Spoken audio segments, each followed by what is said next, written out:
थोड़ा बहाने की जरूरत पड़ती है, क्योंकि संसार का वायुमंडल जो है माया ने, काल ने बहुत दुष्ट किया हुआ है। इंसान अगर सही ज्ञान में आ जाए कि इसका कोई रक्षक है और वहां पहुंच जाए तो काम बन जाया करता है। आपने सुदामा जी की कथा सुनी होगी कृष्ण भगवान जी के जमाने की,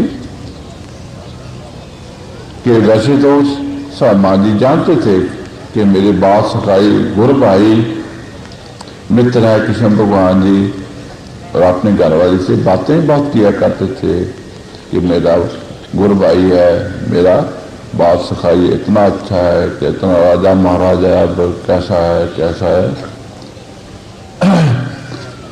लेकिन फिर भी दुनियादारी की तरफ ज्यादा ध्यान रहा उसका। कुछ दोस्त मित्र है, इससे नाते हैं और आप कारोबार करके थोड़ा बहुत जो अपना गुजारा करना चाहता है, लेकिन बना नहीं काम। और सुबह की है खाली है तो शाम की नहीं है, अगर शाम को खाली है तो सुबह की नहीं है। ऐसे बच्चे भी भूखे नंगे हैं, आपके घर वाले भी है, आप भी आप बेचारे गुजारा उनका नहीं हो रहा। अखिर उनकी घर वाली जो है कहती है तंग होकर कि अगर आपका बास खाई ऐसा मित्र है तो ऐसा गुरु भाई भी है, इसके ऊपर आपको बहुत मान है, तो वहां जाते क्यों नहीं आप? लेकिन दुनियादारी की कुछ मान बढ़ाई है जो चली जाती है। एक कसूर की बात है कि किसी के पास जाओ, भाई के पास जाओ, भाई बनकर जाओ, किसी मित्र के पास जाओ, मित्र बनकर जाओ, मंगते बनकर न जाओ। जब भी आप कुछ मांगने जाओगे तो मिलेगा भी नहीं, और रिश्तेदारी भी जो है कमजोर पड़ जाएगी और से भी नीचा हो जाएगा। ये वो जानते थे, क्योंकि आखिर पढ़े लिखे थे, ज्ञानवान थे। गरीबी आगे का और बात है, लेकिन वो ज्ञान जो है वो तो है। आखिर मजबूरों का मजबूरी बड़ी चीज होती है, आखिर सिर झुकाना ही पड़ा, पहुंच गए भगवान के पास। कानून ने आदेशकार दिया, आज वो तो भगवान थे, वो सब कुछ जानते थे। किसी की क्या हालत है, क्या इससे पूछूं कि तेरी घरवाली का क्या हाल है, तेरे बाल बच्चों का क्या हाल है, तेरा क्या हाल है, कुछ नहीं पूछा। तो ये तो शिष्टाचार होता है, सब भाई तेरा क्या हाल है, घरवाली का क्या हाल है, उसका क्या हाल है, ऐसा क्या हाल है, ताकि थोड़ा सा कुछ हम दादी की थोड़ी सी बनावट सी कुछ आ जाए, ताकि थोड़ा सा दुनियादारी का संबंध जो है मित्रताना जो है चलता रहे। लेकिन वहां तो इसलिए खेलते थे ऐसी, जब सामने पता है कि दरिद्र का, गरीबी का, दरिद्रता और भूख नंग का एक नमूना मेरे पास खड़ा है, उसे पूछा जाएगा कि तू क्या है, सब नजर आ रहा है। अब सुदामा जी को बड़ा दुख हुआ कि 15 दिन वहां रहे, खाने पीने को मिल गया, कपड़े अच्छे मिल गए, रहने की जगह अच्छी मिल गई, एडजस्ट कार मिल गया, लेकिन भगवान ने पूछा ही नहीं कि तेरी घरवाली का क्या हाल है, तेरे बच्चों का क्या हाल है, तेरा क्या हाल है। वो जिस बात के इंकार में था कि जब भगवान मुझसे पूछेंगे तो मैं फिर कुछ बता दूंगा कि हाँ क्या हाल है, कैसे आता है। तो फिर जिस काम के लिए मैं आया हूँ वो काम जो है बता दिया जाएगा, तो भगवान को उसका कुछ ना खाल में निकालेंगे। लेकिन एक दिन करके दिन निकलते गए। अब उसको यह मायूसी हो गई कि आपने पूछेगा, अगर आप तक ने पूछा अब आगे क्या उम्मीद है, ना उम्मीद होकर फिर आखिर कहने लगे, मित्र, मेरे मित्र, आपने बड़ी सेवा की है, आपका बड़ा धन्यवाद है। तो अब मैं बात देना चाहता हूँ, क्योंकि पीछे भी आकर छोड़ कर आया हूँ बाल बच्चों को, तो वहां भी मेरी जरूरत है। तो भगवान से देखा कहता अच्छा जाओगे। अब उसके जो थोड़ी बहुत आस थी वो भी खत्म हो गई। नहीं तो ये आस थी कि जब जाऊंगा अक्सर भगवान कुछ देंगे कि ये मेरी बाप के लिए ये ले जा, बच्चों के लिए ये ले जा, अपने लिए कुछ ये ले जा। असल हम भी तो करते हैं, हमारे पास अपना के रिश्तेदार को मित्र आए तो आए की सेवा करते हैं, लेकिन जब जाने लगे तो कुछ ना कुछ शुरू पाओ, कोई कपड़ा या कोई सामग्री या बच्चों के लिए कुछ फल फ्रूट है, मिठाई या कुछ ना कुछ तोहफा भेजते हैं। तो तोहफे के रूप में भगवान कुछ ना कुछ देंगे। मैं इतनी दूर से इनके पास आया हूँ, लेकिन जब भगवान ने कह दिया अच्छा आप जा सकते जाओ, तो उसका दिल जो था बस खत्म हो गया। अब मुर्दे की तरह बेचारा बड़ा ही पसीना सा चल पड़ा वहां से कि मैंने कितनी बड़ी गलती की, लेकिन फिर मुंह से नहीं बोला। असूल फिर भी असूल ही है कि मांगना नहीं है, मांगना नहीं है। तो अखीर चल गए, जब वापस जा रहे हैं आगे जाकर देखा जहां झुकी पड़ी थी वहां कुछ भी नहीं है, एक बड़ा माल सा खड़ा है। तो कहने लगा वही बात हुई, जब मेरे होते हुए यहाँ इनकी हाथ ऐसी थी, पता नहीं बाद में किसी ने दूरी लगी उखाड़ दी, इनको कहीं भगा दिया, कब्जा कर लिया, और वहां किसी ने अपना मकान बना लिया। अब पता नहीं वो कहाँ है, वो है या नहीं है, मर मुक गए, भूखे लगे, खत्म हो गए, या कहीं यहाँ भी पड़े हुए। ये तुम्हें देता है तो घर वाली बड़ी साड़ी आज पहनी हुई है, आकर मत्था टेकती है, बाल बच्चे भी आ जाते हैं, मत्था टेकते पिताजी पिताजी पिताजी। वो देखते हैं किसके बच्चे हैं, ये मेरे बच्चे हैं, मेरे बच्चे तो भूखे नंगे थे, सूखे सड़े हुए थे, ये तो अच्छे चेहरे लाल हैं उनके, खूब अच्छे कपड़े पहने हुए हैं, ये किसी अमीर आदमी के बच्चे हैं। तो उसने घर वाले से प्रश्न कर ही लिया, तेरा मालिक कौन है अब? मैं तो भूखा लगा था, चाहे तो अच्छा मिल गया होगा कोई। तो कहने लगी महाराज आप मेरे मालिक कह दिए, क्या हो गया, ये कहाँ से मिल गया? महाराज देखा आप अपने भगवान के पास गए थे, आपने बासगाई के पास गए थे, गुरु भाई के पास गए थे, जब भी आप वहां गए तो वहां उन्होंने कितना रुपया पैसा भेज दिया है, कितने और करंदे भेज दिए, कितने सेवादार आ गए, बड़ी जल्दी दिन रात करके उन्होंने जहाँ जल्दी से वहां ये देखो कितना सुंदर मकान बन गया है और सब कुछ भर दिया है, सामग्री सब प्रकार की आ गई है, और ऐसा धन रख दिया है कि 7 पुस्तों तक ना खत्म हो गया धन जो है पहुंच गया है। तब सुदामा को पता चला कि है कोई मित्र, होता है कोई, लेकिन ये बात एक खास जाने वाली है कि भगवान जैसा मित्र भी कोई नहीं होता। अगर है मित्र तो भगवान है। अब एक बात आप थोड़ा सा मन में विचार करोगे कि भगवान ने उसको सुदामा जी को उस वक्त क्यों नहीं बताया कि भाई फिक्र ना कर, मैं तेरा हाल जान गया हूँ, तेरे घर वाले का क्या हाल है, तेरा क्या हाल है, तेरे कारोबार का क्या हाल है। तो कम से कम सुदामा को थोड़ी सी तसल्ली तो हो जाती, लेकिन बताया भी नहीं उन्होंने। ये क्यों नहीं बताया? बात यह इसमें एक बड़ी रहस्य की बात है। ये अगर मैं किसी को कहूँ ला भी तेरी मैंने ये मदद की है, वो नीचा हो जाएगा। जो लेने वाला होता है नीचा हो जाता है, देने वाला जो होता है वो ऊंचा हो जाता है, उसका रूप सा हो जाता है। ये कि दुनियादारी की ऐसी चलती आ रही है। तो जो मित्र थे वो एक बराबर थे, बास का ही थे, बराबर थे। अब जब एक लेने वाला हो जाता है दूसरा देने वाला हो जाता तो फर्क पड़ जाता है, एक नीचा हो गया ऊपर हो गया। वो बात सखाई मित्र नहीं रहे, वो गुरबाई नहीं रहे, अब एक वितकरा आ गया, एक लेने वाला हो गया, एक देने वाला हो गया, एक मांगता है, एक देता है, ये फर्क पड़ जाता है।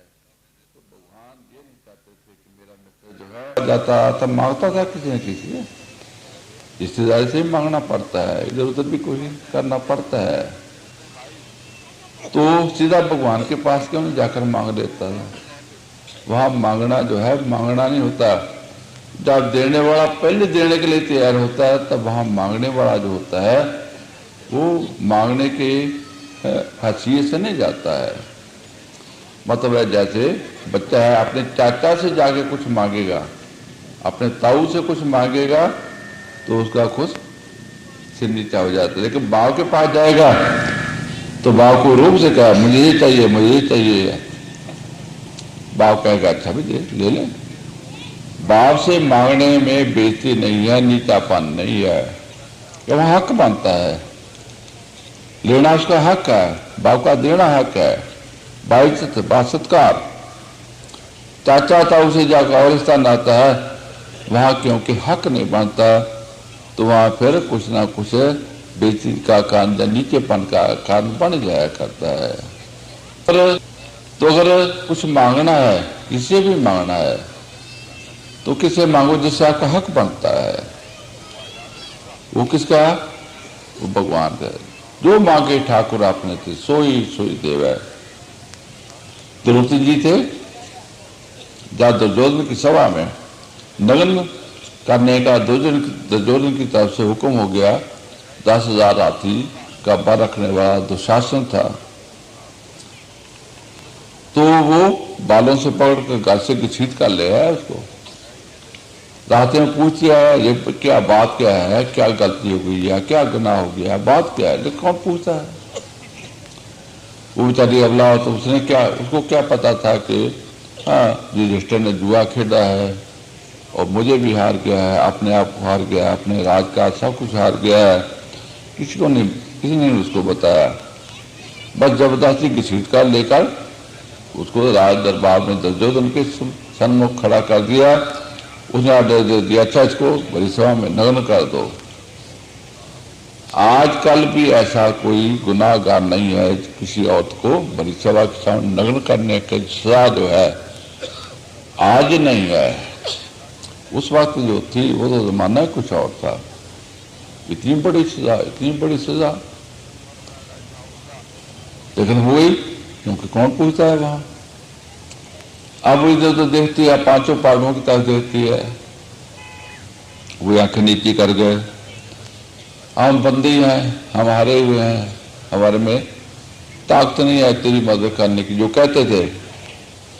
तो तीनों उनको चितारा भी कि आप कहा करते थे कि तेरी तरफ कोई उंगली करेगा हम उसका बाजू काट देंगे, कोई तरफ टेढ़ी नजर करके देखेगा उसका सर काट देंगे। तो आप कहाँ गए हो? वो बाजू काटने वाले, किसी का गर्दन काटने वाला अगर मेरी तरफ कोई गलत नजर से देखता है, उंगली करता है, अब कहाँ हो तुम? अब जरूरत पड़ी है आपकी। लेकिन कुछ सब नीचे कर गए सर।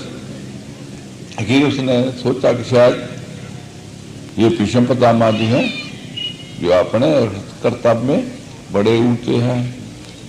उनके साथ ध्यान किया, बेटी तू सच्ची है लेकिन मैं इसका नमक खाता हूं, मैं इसे तनख्वाह लेता हूं, अब ये जो हुक्म करेगा उसको मानना पड़ेगा। ये सच्चा है या झूठा है, लेकिन इसके जो मैं नौकर हूं, तनख्वाह लेता हूं, मैं उसको नमक हराम नहीं कर सकता, तो मैं तेरी मदद नहीं कर सकता। तू सच्ची है, ये झूठा है, लेकिन मैं मजबूर हूं। और सभा की तरफ देखा, भीष्म पितामह के अलावा कर्ण जैसे द्रोणाचार्य जी थे। फकीर ने उसे आंख नहीं मिलाई। जब सारे सभा में देखा कि कोई भी नहीं है, आगे संसार की तरफ नजर लगाई, संसार में भी कुछ नहीं है, कहीं भी कोई भी आस की किरण नहीं है, सारा संसार अंधकार है। तो आंखें बंद करके कहती कोई है, देखो सही शायद कोई होगा। आखिर ध्यान आ गया अंतर, तो भगवान का हाँ ये है। इसको टेस्ट नहीं किया अभी। अब इनके आगे बेनती करके देखती हूँ तो अखी में ध्यान तर हा हा किशन करे बेलांदी। क्या हुआ? तो शासन जो है कपड़े, साड़ी का जो कपड़ा है खींचता जा रहा है, खींचता जा रहा है, लेकिन कपड़ा इतना बढ़ता जा रहा है, बढ़ता जा रहा है, बढ़ता जा रहा है कि ढेरों के ढेर, जैसे इतिहास फरमाता है। कपड़े के लगे और शासन जो 10,000 हाथी का बल रखने वाला था वो बलहीन हो गया, तो सीना पसीना होकर हाथ थकर बैठ गया कि मेरे में अब हिम्मत नहीं है। दुर्योधन को भी कुछ ज्ञान हो गया कि इसे द्रौपदी के पीछे कोई गैबी ताकत है, कोई ऐसी दिव्य शक्ति है जो इसको बचा रही है। अब मेरे बस की बात नहीं रही। मैंने इतने बड़े पाप का उद्यम तो किया, ख्याल तो किया, पापी बना, अपराधी बना, और इसका फल मुझे क्या मिलेगा? लेकिन मैं कामयाब फिर भी नहीं हो सका। तो ये मैंने बड़ा पारी फिर ये ऐसा पाप किया, लेकिन उसका फल कुछ ना मिल सका। वही पछता रहा, अच्छा जाने दो उसको, चले गए। अब आकर फिर आंखें बंद कर, क्योंकि जब इंसान बहुत दुखी होता है, बहुत मुसीबत पड़ जाती है, तो अपने आप में ही वैरागी सा हो जाता है सब तरफ से। तो आंखें बंद करके अपने ध्यान में कुछ रो रही है, तो अखी मीट बंद हो गई है। तो फिर कराई ठाकुर मिले, पैज रही बोले शर्मा दी, नाथ नाथा बाण तुरा दी। तो कहने लगी महाराज बड़ी देर आपने कर दी, इतनी मेरी बेइज्जती हुई। यहाँ से बालों से पकड़ कर घसीट कर तो शासन मुझे ले गया, यहाँ से आगे बलसाओं में नग्न करने का हुक्म हो गया। आपने मदद तो की, सहायता तो की, लेकिन बहुत देर के बाद। तो भगवान मुस्कुराए कहने लगे, द्रौपदी जब तेरा ख्याल अपनी ताकत पर था, अपने पांचों पांडवों का ख्याल था, भीष्म, द्रोणा, तारिया, कर्ण जी जैसे और सभापति जो थे, उनके ऊपर तेरी मन की श्रद्धा से उनका विश्वास था, तो मेरे दरवाजे पर बंद थे। लेकिन किंतु जब आपने मेरा ध्यान किया, सब कुछ छोड़कर मेरे दरवाजे पर आ गए, तो दरवाजा मेरा खुला था उस वक्त, 24 घंटे खुला है। तो मैंने 1 सेकंड भी देर लगाई होगी तो मैं दोषी हूं। तो द्रौपदी जी को अपना जो नुकसान नकली सामने आ गया कि जी मेरे में गलती है, मेरे में कमजोरी है, कि जो समर्थ है, जो शक्तिवान है और जो चाहता भी है। मतलब यह है कि भगवान में 2 प्रकार की शक्ति है। ये इंसान है, इसमें किसी प्रकार की भी कोई शक्ति नहीं है। मतलब ये इंसान जो है थोड़ा सा प्यार जरूर करता है, लेकिन लेने के लिए जहां से चीज को आती होगी वहां प्यार करता है। मैंने देखा है, आपने भी देखा होगा कि लोगों के घरों में लड़के होते हैं और लड़कियां भी होती हैं। लड़की भी अपने यहाँ होती हैं, लड़के भी अपने होते हैं, लेकिन होता क्या है, लड़कियों से कम प्यार होता है, लड़कों से ज्यादा प्यार होता है। लड़कों को ज्यादा अच्छा है घी मक्खन सब कुछ चीज अच्छी मिलती है। लड़कियों का जब बता खुदा ले ले तो अपना पेट पाल ले। अब बताओ इसमें फर्क क्यों पड़ गया? अब लड़की को क्यों बचा खुचा दिया और लड़के को क्यों सबसे ऊंचा दिया? तो उसमें कमाई करनी, पैसे देने हैं, उसमें कोई लाना, उसका कोई फायदा है। लड़की जी बोझ है जी, ये लेती रहेगी, सारी उम्र तंग करती रहेगी, इसे उसकी कदर कीमत नहीं है। इसका मतलब बच्चे तो अपने ही हैं, लेकिन प्यार बदल गया, क्योंकि यहाँ लोभ लालच आ जाता है। हर एक इंसान जो है उसके अंदर ये बड़ी भारी कमजोरी है कि प्यार तो है, लेकिन प्यार गौण रह जाता है, लोभ लालच है जो सबसे आगे आ जाया करता है। भगवान में ये चीज नहीं है। भगवान जिससे प्यार करता है वो अनकंडीशनल, उसमें जो कोई शर्त नहीं रहता कि इससे मुझे क्या मिलना है, ये मेरे लिए को फायदेमंद है तो मैं से प्यार करूं, ऐसी बात नहीं है। एक ये चीज है। दूसरी चीज उसमें क्या है कि वो बहुत समर्थ है। माँ बाप अपने बच्चों को देना चाहते हैं, सुख देना चाहते हैं, समृद्धि देना चाहते हैं, लेकिन उनके पास है थोड़ा, उनको देखना पड़ता है पीछे। तो मतलब बच्चे को अगर बच्चा मांगता है कि 10 रुपए चाहिए हैं और चाहिए भी हैं, तो जेब देता है कि बाकी बच्चे भी हैं, तो 1 रुपया देकर ही उसको टालने की कोशिश करेगा। क्योंकि हमारे पास है नहीं, हम खुद गरीब हैं। तो अपने बच्चों को क्या देंगे, अपने आप को क्या सुख ले लेंगे? लिमिटेड है, हमारी हद के अंदर है। परमेश्वर जो है सच्चे मेरे साहबा क्या नहीं करते रे, करता तेरे सब कुछ है। जैसे सूरज है उसके पास क्या कमी है, ऐसी और हजारों सृष्टियां बन जाए, सबको प्रकाश कर देगा, सबको तप दे देगा, क्योंकि बेअंत है, बेअंत है, बेअंत है। ऐसे परमेश्वर परमात्मा के खजाने बेअंत है, भरपूर पड़े पड़े हैं, बेअंत है, बेअंत है। तो उसके पास जाओ, एक मांगोगे तो 1000 दे देगा।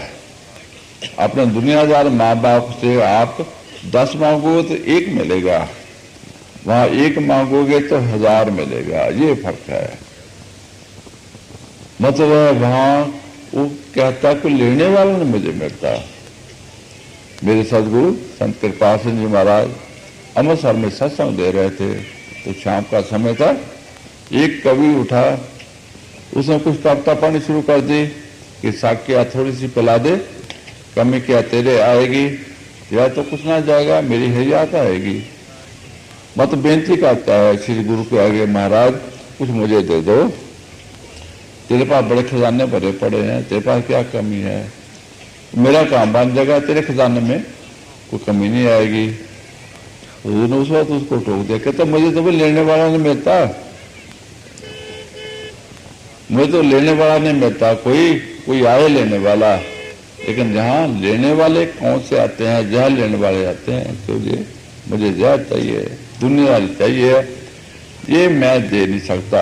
कौन माँ है जब बाप है जो अपने बच्चे को जहर देता है? तो बच्चे को पता नहीं है कि मैं क्या मांग रहा हूं, तो बाप को तो पता है ना, माँ को पता है कि बच्चा क्या मांग रहा है। इसे महापुरुषों ने साफ कहा है कि विनत दोहर मंगना से दुखा के दुख दे नाम संतोखी उतरे मन की को। भाव अगर गुरु से कुछ मांगना है उसे उसी को मांगो। हे पिता, हे सदगुरु, हम बालक तू गुर पिता है, अब ऐसी मत समझा कि हम तेरे ही दास हो जाएं, तेरी ही इच्छा हो जाए, तो तेरी नाम की सत्ता जो है मेरे पास आ जाए। जब वो आ गया फिर सब कुछ आ गया। मतलब पार्स वाले के पास जाकर सोना ना मांगो, कि सोना ले लोगे खत्म हो जाएगा 2-4 दिन के बाद, 10 दिन के बाद, महीने 2 महीने के बाद, उसे पार्स ही मांग लो, वो तो पार्स ही दे मुझे। और उसके पास इतना खजाना है पार्सों का कि आपको पार्स भी दे सकता है, तो काम बन गया आपका।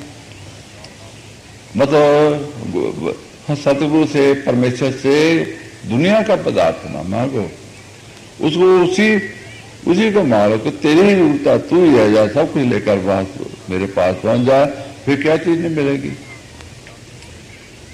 तो महापुरुषों ने हमें कुछ अकल दी है कि बेकली से काम ना लो, अपना नुकसान ना करो, अकल का आप काम करो। तो शायद हम पाप किसी भगवान की दोस्ती को समझाते हैं कि अगर पहले ही तू मेरा ध्यान करती, जब दुशासन आया था, जब सभा में जब गई थी मेरा ध्यान करती, तो दुशासन की क्या ताकत थी, तब उंगली भी कर देता है, तुझे टेढ़ी आंख करके देख सकता हो, तुझे हाथ भी लगा सकता है वो। तो जो आश्वासन वादे पांडव करते थे द्रौपदी के साथ, तीर्था उंगली करेगा उसका बाजू काट देंगे, तो तीर्था को टेढ़ी नजर करके देखेगा तो उसके गर्दन काट देंगे। ये फूके हैं, झूठे हैं वादे। माफ करना बेशक माँ करे, चाहे बाप करे, चाहे चाचा ताऊ करे, चाहे कोई भी करे, राजा महाराजा करे, किसी पर विश्वास ना करो, क्योंकि ये विश्वास के योग नहीं है, विश्वास के पात्र नहीं है। अगर हम इन पर विश्वास करेंगे तो ऐसी जगह जाकर धोखा खा जाओगे कि ये कहेंगे नहीं जी हमारी हिम्मत से बाहर, हम नहीं कर सकते। आपने देखा होगा कि डॉक्टरों के पास भी जब हम जाते हैं तो अपना सब कुछ इलाज करते हैं, फिर कहते हैं जी हमारे बस की बात नहीं है, ये लाइलाज है। अब हो सकता है भगवान की कृपा हो जाए, कह भी देते हैं जाओ भगवान की कृपा हो जाएगा। तो पहले कहने कह देते थे कि हमारे बस की बात नहीं है, भगवान के पास जाओ, भगवान की कृपा हो जाएगी। तो ये जो पांडव अपने द्रौपदी जी को ये आश्वासन देते थे, झूठा आश्वासन था। ये आश्वासन जो है ये परमेश्वर से, गुरु से हो सकता है, पूरा अवश्य होगा। कभी भी ऐसी बात आज तक नहीं हुई है कि गुरु का दिया हुआ वचन जो है रक्षा का उसके वचन की जरूरत नहीं है। अब ऐसी मत समझा कि हम तेरे ही दास हो जाएं, तेरी ही इच्छा हो जाए, तो तेरी नाम की सत्ता जो है मेरे पास आ जाए। जब वो आ गया फिर सब कुछ आ गया। मतलब पार्स वाले के पास जाकर सोना ना मांगो, कि सोना ले लोगे खत्म हो जाएगा 2-4 दिन के बाद, 10 दिन के बाद, महीने 2 महीने के बाद, उसे पार्स ही मांग लो, वो तो पार्स ही दे दे मुझे। और उसके पास इतना खजाना है पार्सों का कि आपको पार्स भी दे सकता है, तो काम बन गया आपका। मतलब सतगुरु से, परमेश्वर से दुनिया का पदार्थ ना मांगो, उसको उसी को मारो कि तेरी ही जरूरत है, तू ही रह जा, सब कुछ लेकर मेरे पास पहुंच जा, फिर क्या चीज नहीं मिलेगी। तो महापुरुषों ने हमें कुछ अकल दी है कि बेअकली से काम ना लो, अपना नुकसान ना करो, अकल का आप काम करो। तो साथ हम पाप किसी भगवान जी द्रौपदी को समझाते हैं कि अगर पहले ही तू मेरा ध्यान करती, जब दुशासन आया था, जब सभा में जब गई थी, मेरा ध्यान करती, तो दुशासन की क्या ताकत थी, तब उंगली भी कर देता है, तुझे टेढ़ी आंख करके देख सकता हो, तुझे हाथ भी लगा सकता है वो। तो जो आश्वासन वादे पांडव करते थे द्रौपदी के साथ कि तीर्था उंगली करेगा उसका बाजू काट देंगे, तो तीर्था को टेढ़ी नजर करके देखेगा तो उसको गर्दन काट देंगे, ये फूके हैं, झूठे हैं वादे। माफ करना बेशक माँ करे, चाहे बाप करे, चाहे चाचा ताऊ करे, चाहे कोई भी करे, राजा महाराजा करे, किसी पर विश्वास ना करो, क्योंकि ये विश्वास के योग नहीं है, विश्वास के पात्र नहीं है। अगर हम इन पर विश्वास करेंगे तो ऐसी जगह जाकर धोखा खा जाओगे कि ये कह देंगे ना जी हमारी हिम्मत से बाहर, हम नहीं कर सकते। आपने देखा होगा कि डॉक्टरों के पास भी जहां हम जाते हैं तो अपना तो कुछ इलाज करते हैं, फिर कहते हैं जी हमारे बस की बात नहीं है, ये लाइलाज है। अब हो सकता है भगवान की कृपा हो जाए, कह भी देते हैं जब भगवान की कृपा हो जाएगा। तो पहले कहने कह देते थे कि हमारे बस की बात नहीं है, भगवान के पास जाओ, भगवान की कृपा हो जाएगी। तो ये जो पांडव अपने द्रौपदी जी को ये आश्वासन देते थे, झूठा आश्वासन था। ये आश्वासन जो है ये परमेश्वर से, गुरु से हो सकता है, पूरा अवश्य होगा। कभी भी ऐसी बात आज तक नहीं हुई है कि गुरु का दिया हुआ वचन जो है रक्षा का उसके वचन की जरूरत नहीं है। जो पूरा गुरु है वो पूरा काम करता ही है, वो अपने शिष्य की संभाल करता है, यहाँ भी और आगे भी। पाव जब गुरु नाम देता है तो हर शिष्य के अंतर आत्मा के साथ होकर बैठ जाता है, और फिर तब तक नहीं छोड़ता जब तक आपको तोड़ता परमेश्वर की गोद में नहीं पहुंचा देता। धर्मराज के पास नहीं जाना आपने, जमदूत जो हैं वो आपके पास नहीं आ सकते। नरक स्वर्ग भी नरक स्वर्ग से हो रहे हो, सतगुरु के प्रसाद चरण कमल की मौज में रहूं अंत और आज। वो चरण कमल कहाँ है? यहाँ ऊपर है। गुरु के चरण ऊपर मेरे माथे, ताते दुख मेरे सगले लाते, यहाँ सब कुछ है। कौन सी चीज है वो जहाँ नहीं है? नानक नावे के सब कुछ बस है, पूरे पाक को पाए।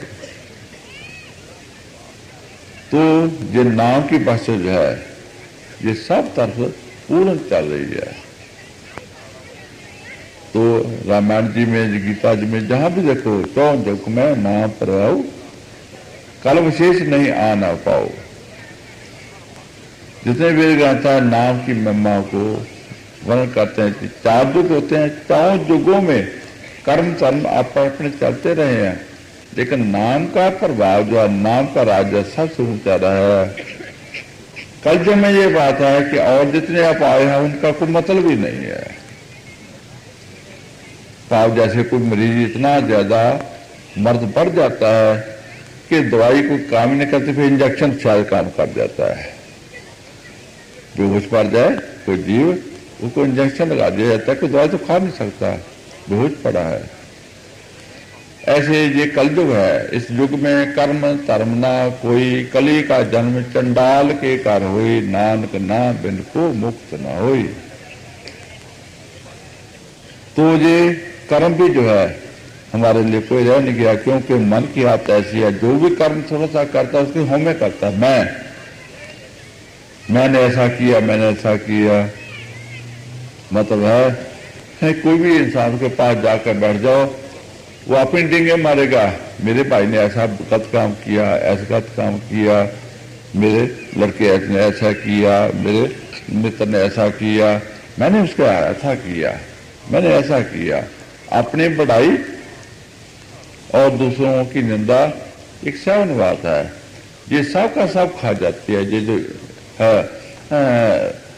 हम में है, जिसको कहते हैं मान बढ़ाई है, अपने आप को ऊंचा करना, दूसरे को नीचा करना, जो आपका जितना भी कर्म धर्म किया हुआ सारे का सार नष्ट हो जाता है। मतलब हमें एक ऐसी आग है, सब जितना हमारा कर्म धर्म है सब खत्म हो जाता है। तो इस युग में ये ऐसा है। इस युग में कर्म धर्म ना कोई फलीभूत नहीं हो सकता, कोई कर्म भी। इसमें सिर्फ बख्शिश है।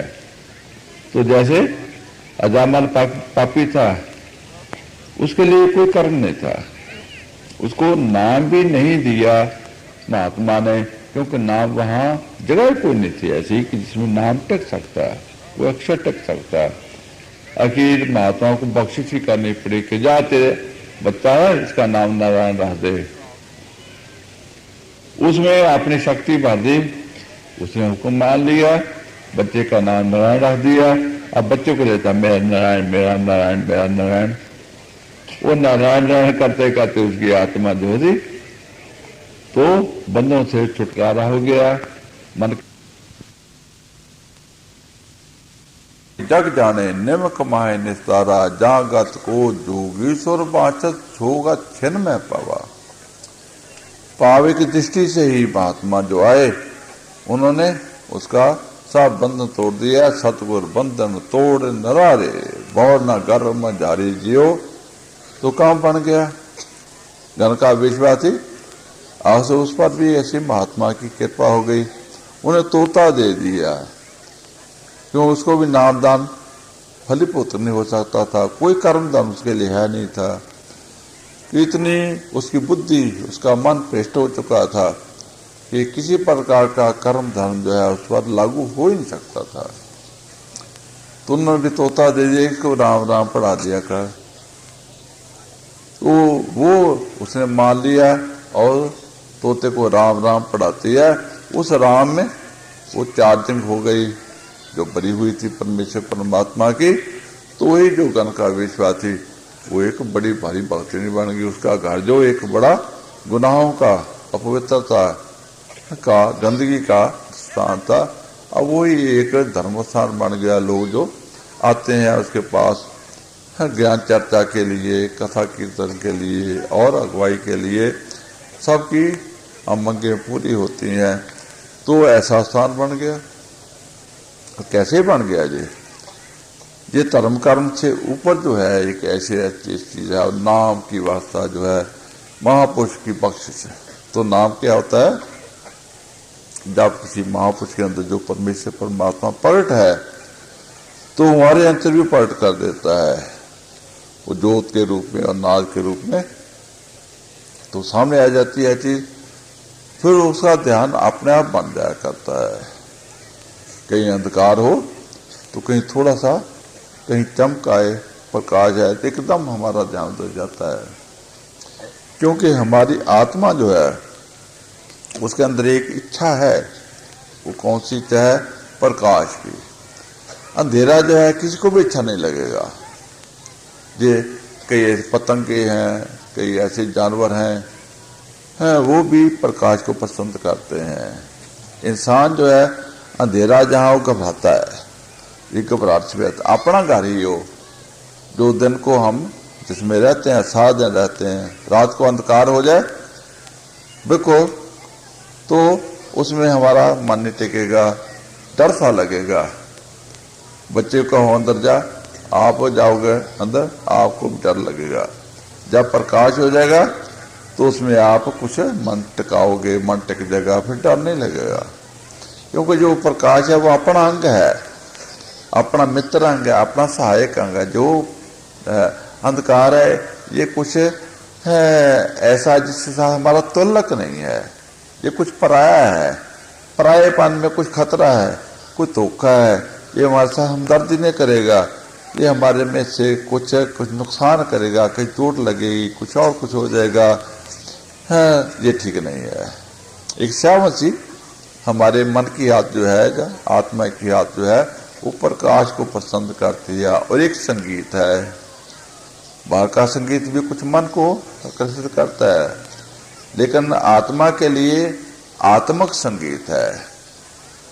जैसे मन की रुचि जो है बाहर के संगीत में चलती है, किसी प्रकार संगीत में बड़ी भारी ताकत है। कैसे बड़े बड़े चोर डाकू जो हैं, अगर कहीं संगीत सुन ले, संगीत उनको कैसे कर ले, ऐसा कर लेता है कि उनकी बुद्धियां के द्वारा साफ हो जाया करती हैं, कुछ ना कुछ असर पड़ता है। लेकिन ये जो अंतर आत्मा का संगीत है, जो परमात्मा की तरफ से चलता है, इसको हरि कीर्तन कहा जाता है। जहाँ हरि खुद कीर्तन करता है, जो हमारे गले से आवाज निकलती है, संगीत हो या किसी साज से निकलती है, जो मिट्टी का, लोहे का, तांबे का, कोई तार का बना होता है, कोई चमड़े का बना होता है, इससे भी कुछ निकलती है संगीत की धारा। लेकिन जो संगीत की धारा अंतर हमारे परमात्मा से चलती है, वो प्यार से भरपूर होती है, अमर से भरपूर होती है। मतलब जो हवा बर्फ से लगकर आती है वो बड़ी ठंडी हो गई, जो हवा आग से लगकर आएगी वो गर्म होती है। ये जो संसार है ये आग का बना हुआ है। काम, क्रोध, लोभ, मोह, अहंकार, 5 प्रकार की अग्नियां है संसार में और मन में भी। इसमें से जो संगीत निकलता है वो अगर आग वाला नहीं है तो काम इसमें प्यार भी नहीं है, मिठास भी नहीं है, अमृत की धारा भी नहीं है, इसमें संसार में नहीं है। तो जैसे बच्चा पैदा होता है तो रोता है उस वक्त। आम जो माँ बाप हैं जो जरा अक्लमंद है वो क्या करते हैं, जब बच्चा रोता है तो उसको सामने बल्ब दिखा देते हैं, तो बच्चा एकदम वो प्रकाश को, बल्ब को देखता है, ऐसा महसूस करता है कि वो प्रकाश जो मेरे अंतर में था, जो सुखों का साधन था, ज्ञान भरपूर था, वो आ गया है, जो मुझसे गुम हो गया था। तो एकदम उसका ध्यान टिक जाता है उस पर। किंतु 1-2 मिनट के बाद वो देखता है कि ये तो खाली है, ये तो कुछ भी नहीं, प्रकाश ही प्रकाश है, ना इसमें कुछ रस है, न इसमें आनंद है, ना अमृत की धारा है, न इसमें कुछ खेच है, कुछ नहीं है। वो बच्चा फिर रोने लग जाता है कि ये तो खाली है। फिर के जवाब माँ बाप जो है कुछ प्लेट वगैरह खड़काते हैं, वो घंटी बजाते हैं, खड़काते हैं, बच्चा फिर उसमें ध्यान करता है कि ये वही आवाज आ गई है जो मेरे परमेश्वर वाली अमृत की धारा से, प्यार से और सब प्रकार की शक्तियों से और सब प्रकार के पदार्थों से और हर प्रकार की तृप्ति देने वाली आवाज जो है, जो पहुंच गई है। अब मेरा काम बन जाएगा। जिस कारण से मैं दुखी था, जिसके ना होने से, तो अब वो चीज आ गई है, लेकिन वो आवाज ध्यान से सुनता था, लेकिन वो ठक ठक की बजती है। कुछ देर के बाद फिर रोना शुरू कर देता है। लेकिन आप जो अभ्यासी हैं उनमें से बहुतों का ये अनुभव होगा भी कि जब हम मंत्र की धुन धारा को सुनते हैं तो धीरे धीरे आवाज़ जो है हमारे शरीर से हमारी आत्मा को उठा लेती है, मन को भी खत्म करके पीछे छोड़ देती है, और ये आत्मा जो है आवाज़ के रूप में आप भी आवाज़ होगा उस आवाज़ के महासागर में ही पुनः विलीन हो जाती है।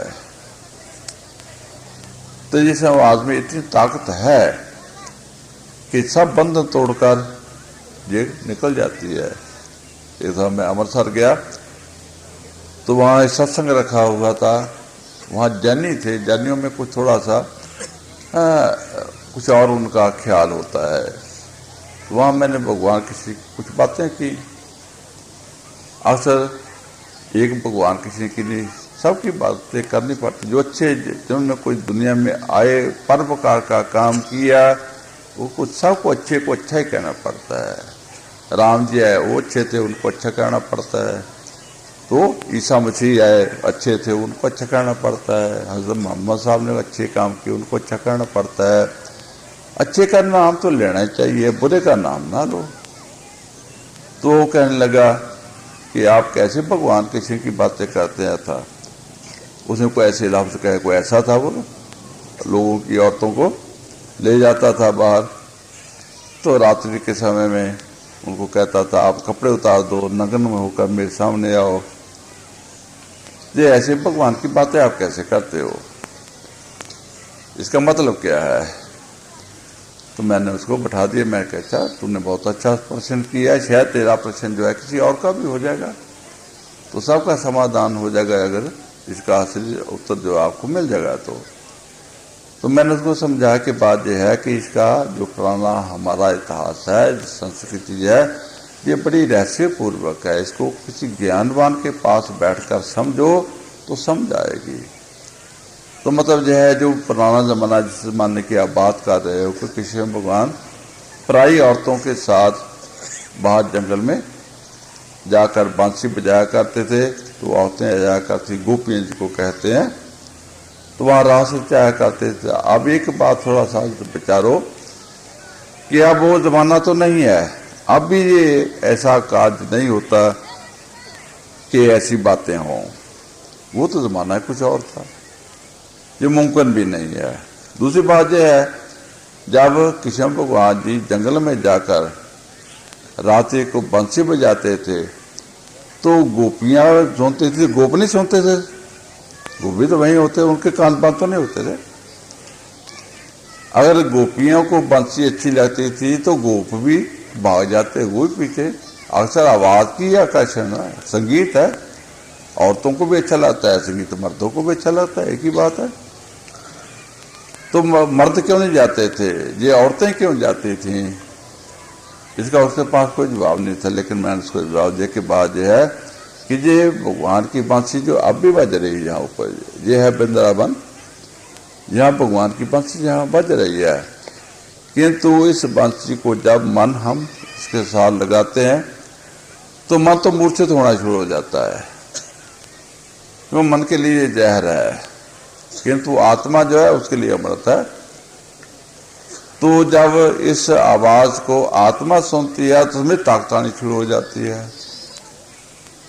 तो वो आजाद होने के लिए कोशिश करती है। और मन जिसने आत्मा को जकड़ा हुआ है, कैद किया हुआ है, इसके जकड़ ढीले पड़ने शुरू हो जाते हैं, ये कमजोर है होता चला जाता है। फिर ऐसा थोड़ा समय आ जाता है कि मन ऐसे गिर जाता है, इसका जकड़ खत्म हो जाता है और आत्मा आजाद होकर उस बंदरावन में, इस वन में आ जाती है जहाँ भगवान बंसरी बजा रहा है। ये आप ही बंसरी बन जाती है। आत्मा जो है ये खुद ही भगवान की बंसरी बनकर खुद भगवान ही इसको बजाता है, ये आप ही संगीत रूप हो जाती है।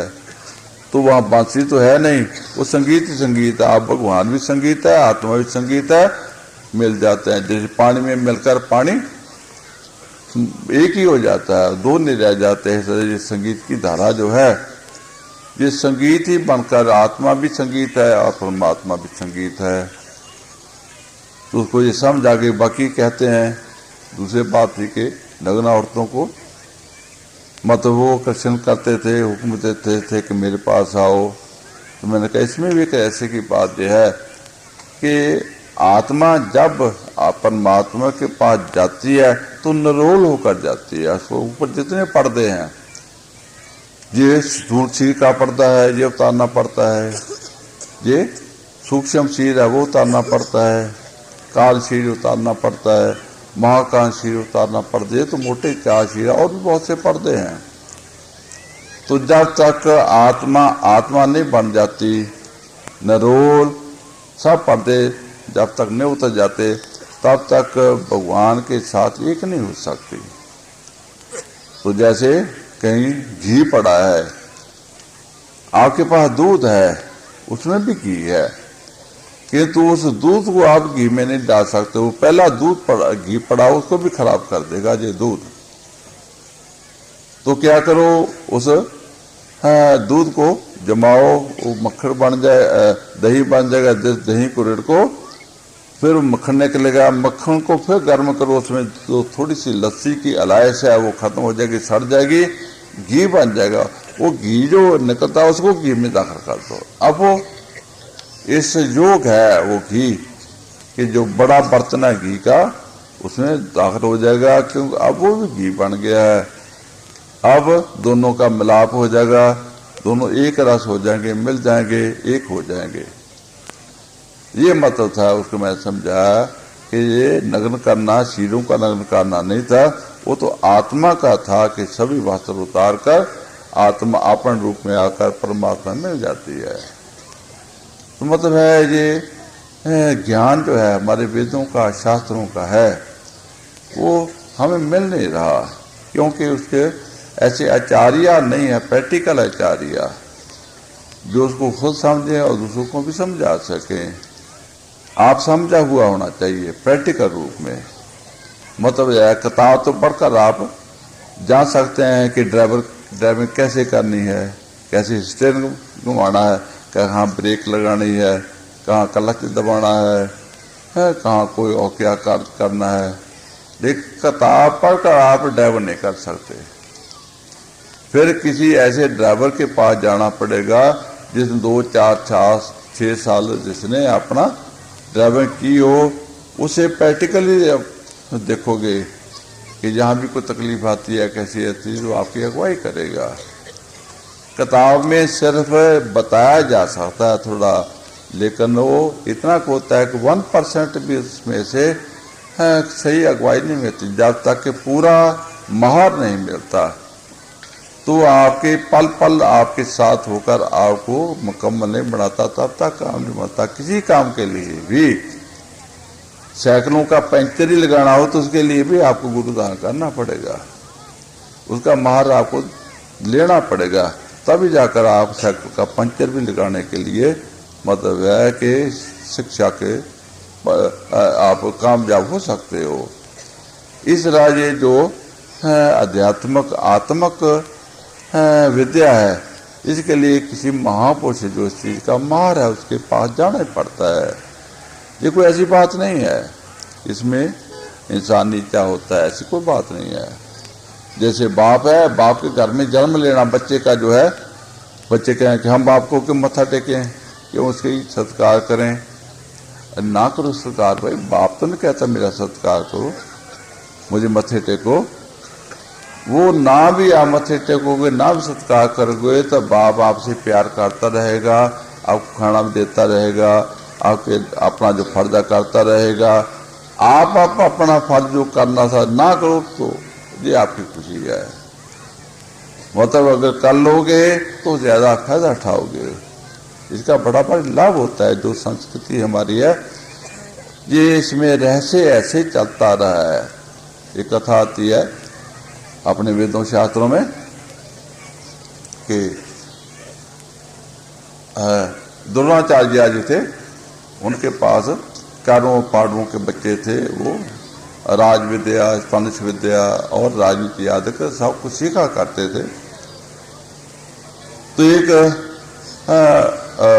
शूद्र कहते हैं उसको, या वो ऐसा कहते हैं शूद्र, उसका बच्चा आ गया कि मैंने भी शस्त्र विद्या सीखनी है। तो कहना तू किसका बच्चा है? मैं तो शूद्र का बच्चा हूं। नहीं भी ये बात नहीं है, आपको मैं नहीं सिखा सकता। तो भेज दिया। आज वो वहां जा रहा है, बड़ा मायूस जा रहा है कि मैं गया था लेकिन मुझे स्वीकार नहीं किया। अच्छा तूने मुझे स्वीकार नहीं किया लेकिन मैंने तुझे स्वीकार कर लिया है। हे आचार्य द्रोणाचार्य जी, मैंने आपको स्वीकार कर लिया। एक उसकी मूर्ति बना ली, उनकी मूर्ति बनाकर एक कमान ले आया और कुछ तीर इकट्ठे कर लिए। अब निशाना चाहता, अच्छा मेरे गुरु जी मत्था टेकता है, मैं चाहूँ पे तीर, ठीक है, तीर चलाता है। हाँ गुरु जी ठीक है, नहीं अभी ठीक नहीं है, अपने मन से कहता है अभी ठीक नहीं है, अभी और देख जरा, और जरा देख। मतलब है अपने गुरु का ध्यान करता है, गुरु की पूजा करता है और उसकी समर्था को समझता है और वो कहता है कि हाँ मुझे बख्शिश मिल रही है, तो अपना काम चलाया जा रहा है। थोड़े दिन में बड़ा अच्छा वो ताक हो गया। अब द्रोणाचार्य जी भी अपने शिष्यों को लेकर उस जंगल में अपने जो शिष्य थे उनकी कुछ इम्तिहान लेने के लिए, शास्त्र विद्या जो था उसका इम्तिहान लेने के लिए ले गए।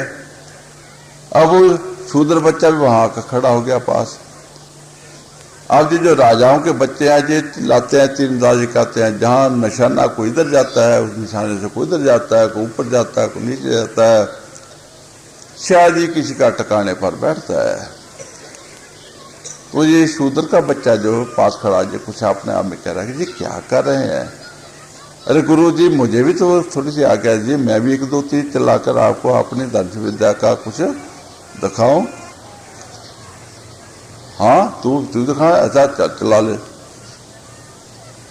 तो दो तीन चार तीर छोड़े, एक दूसरे पर एक, निशाने पर निशाना, निशाने पर निशाना।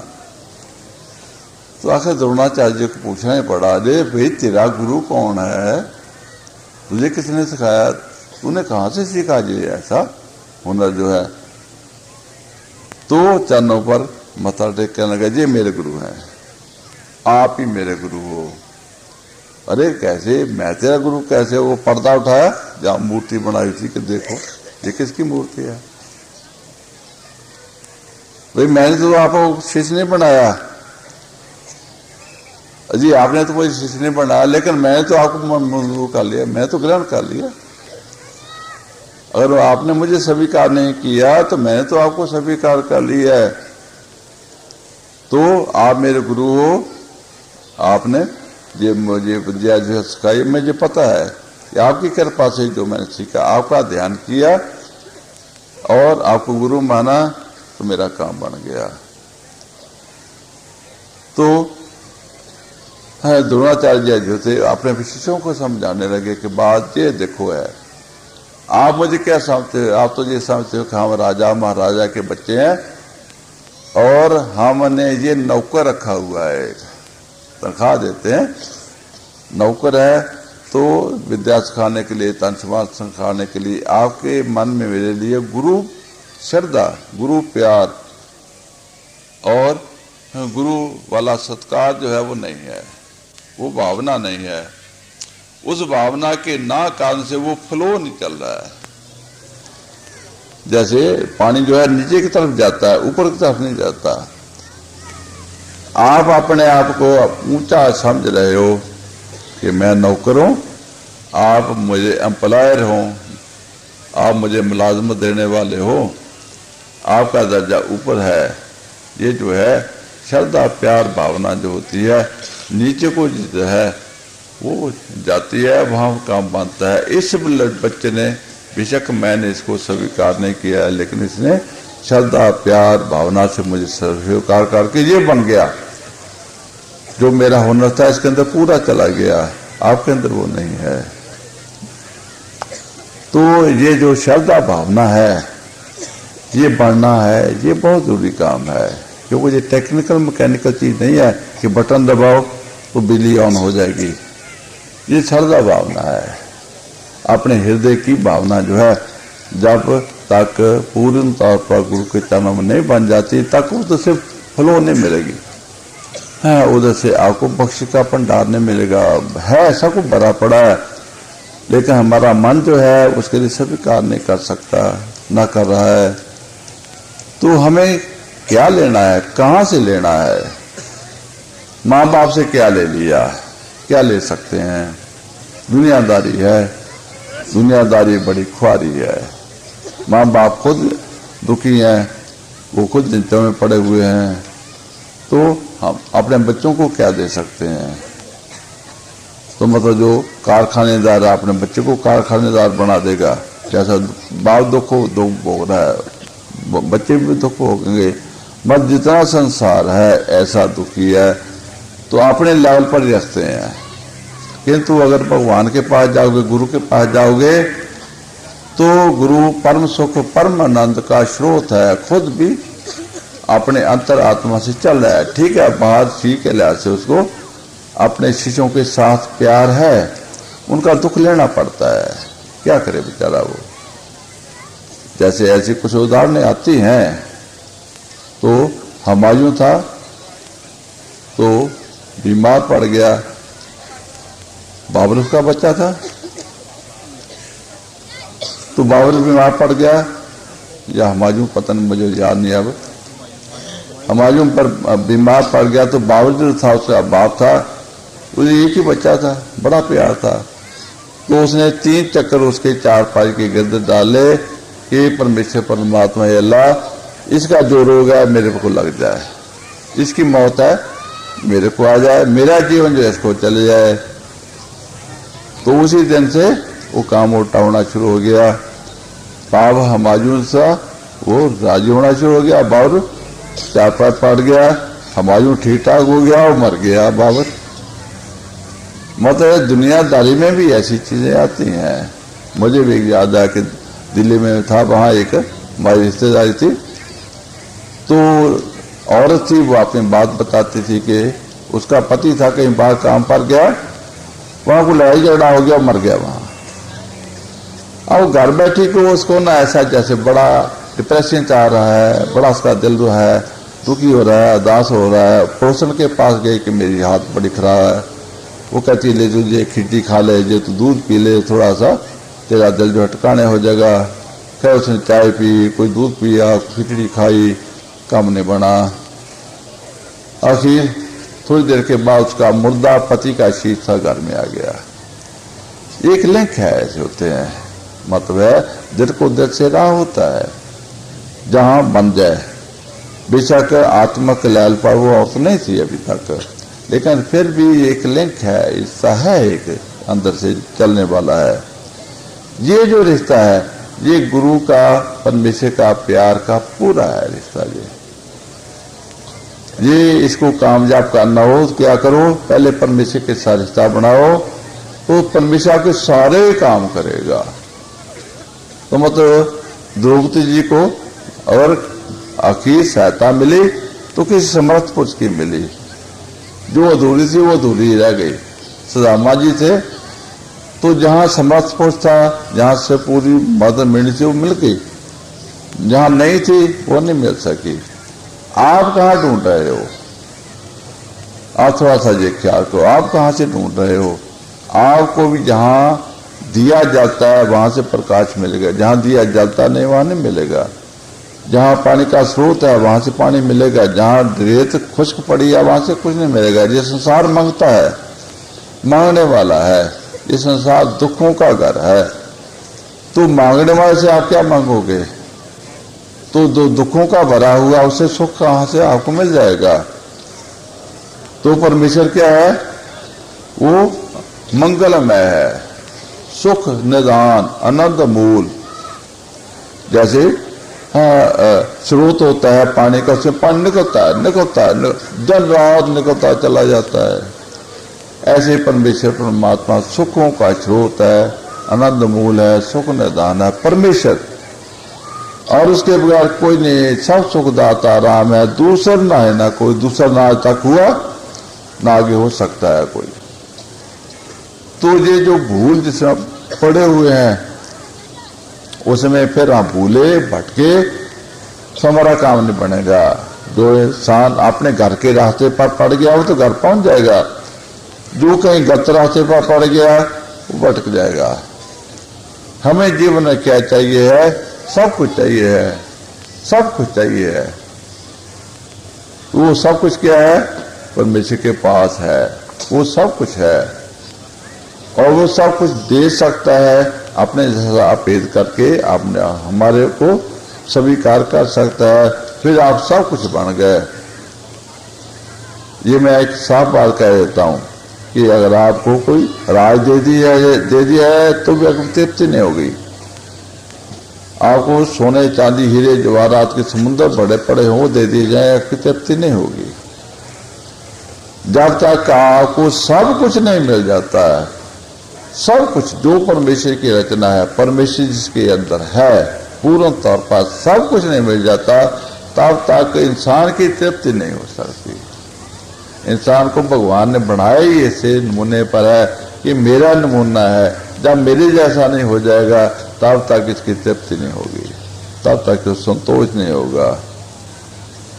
तो इंसान को सब कुछ चाहिए है। जो परमेश्वर पूर्ण बीज perfect even as your father who in heaven is perfect, सभी धर्मों ग्रंथों में यही लिखा है। राम कबीरा एक पाए है, कोई न सके पछानी, जब तक नामे नारायण ना ही पेड़, जब तक ये अवस्था नहीं पहुंच जाती तब तक हमारी श्रद्धा जो है उसको पूरा फल नहीं लगता और हम संतुष्ट तृप्त नहीं हो सकते। जब तक तृप्त नहीं होते तब तक कोई न कोई कमी है और तड़पता रहेगा इंसान, तब तक तड़पता रहेगा। तो ये तड़पन तभी खत्म हो सकती है जब इंसान पूर्ण भगवान बन जाता है। तो पूर्ण भगवान कैसे बनोगे? आपका बाप बना देगा, आपकी माँ बना देगी, जहाँ का राजा महाराजा बना देगा, या डॉक्टर बना देगा? भगवान ही भगवान बना सकता है। ये भगवान में एक बख्शिश है, ये वो भगवान बना सकता। वो कौन सा भगवान? गुरु के रूप में, संत के रूप में। कबीर पार्स और संत में बड़ो अंतरो जान, वो लोहा कंचन करे वो कर ले आप समान। राजा किसी को वजीर तो बना लेगा, बड़ा ओहदा दे देगा, ये कहे ये राज तेरा है मैं चले जाता हूं, ये नहीं कर सकता। वो अपनी जगह राजा नहीं बनाएगा तो कुछ नीचा स्थान दे सकता है, लेकिन जब सर्व संत महात्मा के पास जाओ उसमें परमेश्वर परमात्मा स्वयं पूर्ण रूप में बैठा होता है। जो भी आता है उसको कहता है बस तू मेरा ही रूप है, मेरे में आ जा, बस तेरे मेरे में पेड़ नहीं रहेगा, मैं नहीं रहने दूंगा, तू रखेगा तो भी मैं नहीं रहने दूंगा, क्योंकि तेरे में पेड़ है नहीं है। जो मन ने डाला हुआ पेड़ और जिस खीर दे दिए और दुनियादारी दे दी, ऊट पोट ऊंचा नीचा दे दिए, सब खत्म कर दूंगा, सब खत्म करके तेरे को अपने जैसा बनाकर अपने अपेद करके ही मैं भी चैन लूंगा। जब तू भी शांत हो जाएगा तो मैं भी शांत हो जाऊंगा, एक बनकर शांत होंगे। और जब तक हम दो हैं तब तक काम नहीं बनेगा।